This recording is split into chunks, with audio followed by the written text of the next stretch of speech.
King was replaced as party leader and leader of the opposition in 2013 and 2014 respectively.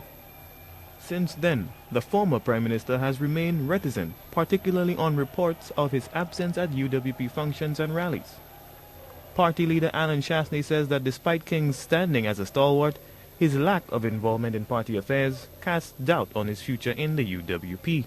Would suggest that his actions would say that, because I've learned that what people say and what people do are actually two different things.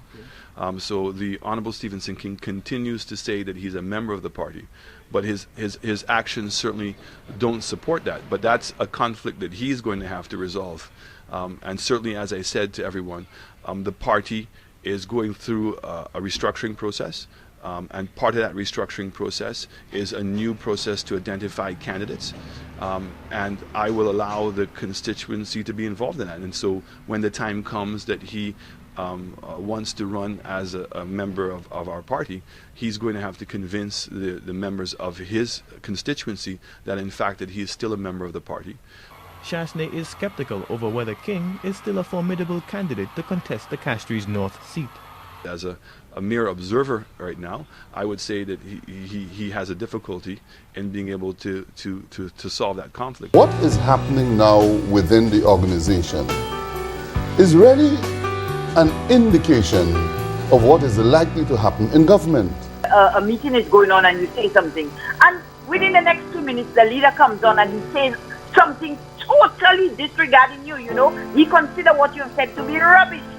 I have respect for Mr. Chastanet. Clearly he knows that if him or any of his campaign team members are in fact involved in any of those measures, there will be strict penalties which would ultimately be his own disqualification as a candidate.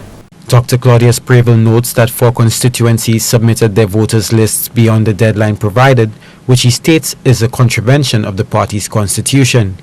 One in particular, Preble notes, was 4 days late, but something more conspicuous aroused his suspicions. In that particular case, we noted that there had been substantive deletions and additions to that voters' list.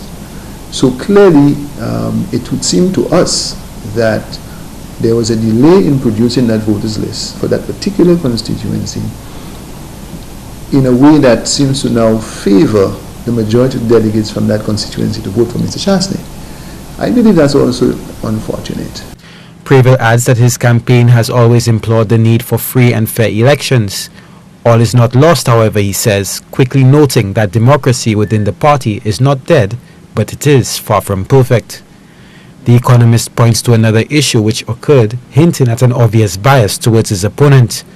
I am somewhat disappointed that one constituency,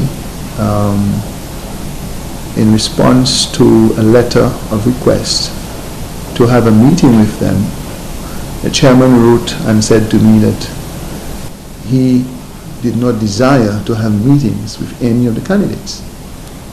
I said, all right, that's fine. If there'll be no meetings with any candidates, that's fine. But then I discovered a few days later that he actually facilitated a meeting for Mr. Chastanet. So I believe this does not augur well for free and fair elections. Dr. Preble's reluctance to reveal which 2 constituencies he referred to prompted an investigation to which reliable sources revealed that they were Soufriere in the case of the former and Micoud North. For many, it was a foregone conclusion that he had won even before the election process began.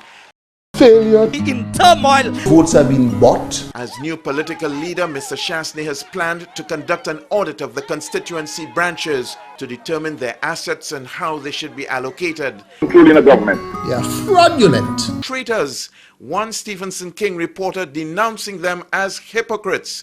Others expressed the belief that the UWP would become a house divided against itself.